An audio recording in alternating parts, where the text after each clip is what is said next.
everyone, this is Maria Daniela Mejos again, and welcome to my vlog. Week 2 na.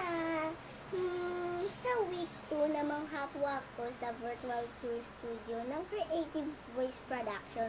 Iba't ibang mga kagamitan ang pinapakita sa loob ng studio, tulad ng mga microphones kung saan siya magandang gamitin. Tapos, naikwento din po ng mga speakers at hosts ang kanilang pinagdaanan.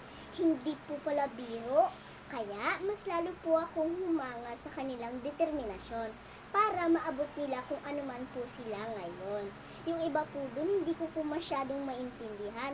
Pero yung pagbabago naman po ng boses, kaya ko naman pong sundan.